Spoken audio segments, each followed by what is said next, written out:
It seemed that everybody laughed at the idea of a Corbyn government, but now people are beginning to think there is a possibility. Yeah, and I think in 2017 people didn't believe Jeremy Corbyn was going to win, and so they were willing to vote Labour. I think now that people are concerned that he might win, there is a major problem. But one thing I'd love to get away from in this election is this ridiculous left-right split idea.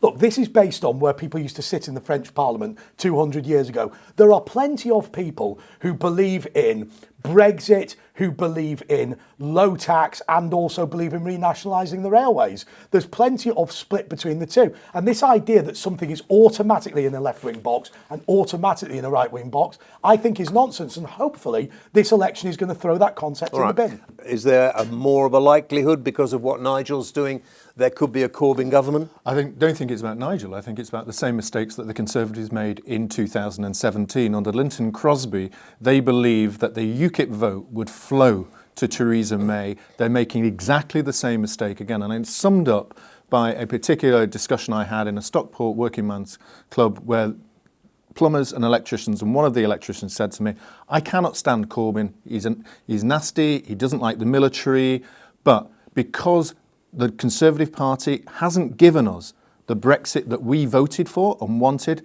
I'm willing to vote for Corbyn to punish the rich South, because Corbyn will punish the rich Remainers. It's a punishment vote. People will not vote for the Conservatives who were once Labour supporters. They will just not turn up. And those are not going to flock to the Conservative Party. Seems very strange. There's a big danger of Corbyn winning. I think he won't do as well this time. You know, he had a kind of surprise bounce in the last election. He was underestimated. I think that you know, kind of Corbyn mania moment is maybe. But you're quite young. Got away. I imagine you're the sort of age young, that actually seems to be very turned on and very attracted by Jeremy Corbyn. What is it? Is it the grey beard? Maybe I grow a grey beard. I think that people have a sense that Corbyn is offering something different. I'd kind of dispute that a little bit, but I think, you know, we've had a lot of, especially from the Labour Party, some really quite boring characters, and then someone who seems a little bit exciting finally comes along, who seems as if he, you know, for many people who are left-wing, they've kind of been in the wilderness for a very long time, not had any representation, even in their own party. Suddenly there's Corbyn, the Messiah, who's going to, you know, turn the country into this great progressive place.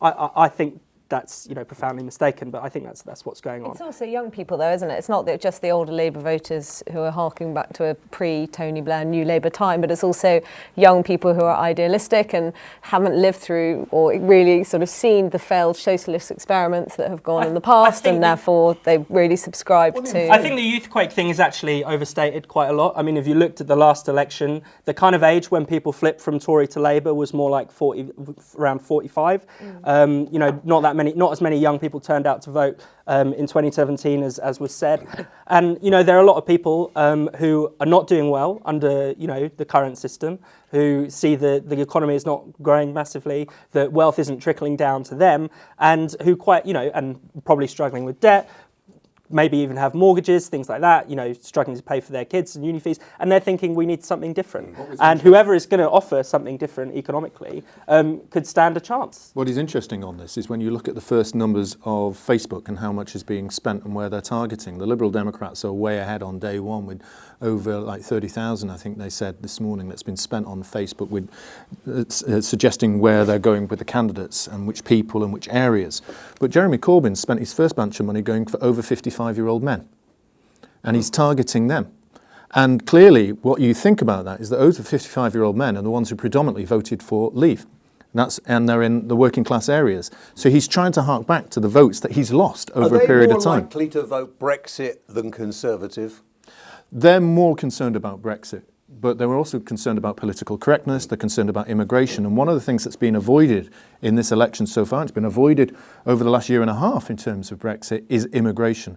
And for a lot of Midlands and Northern and Eastern Coast seats, immigration hasn't gone away in their minds. It might think for the cognoscenti, the bien passant in London, that it's all fine and perfect, but up there in the North and the Midlands, someone starts talking about it. And the Brexit Party were talking about it, that's why there's still a keen attraction.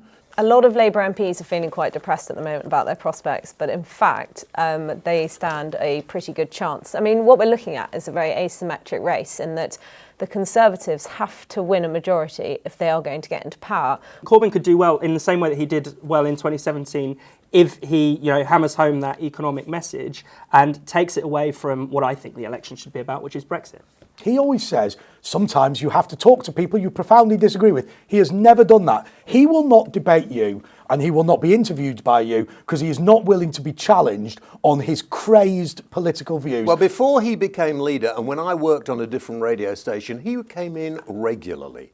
So it all since he's become leader. He knows you're going to chew him. Now, actually, the reason you're going to chew him is because that's not a different term. That's not rude. I mean, that was not intended to be rude. No, it's definitely not coming now, is it?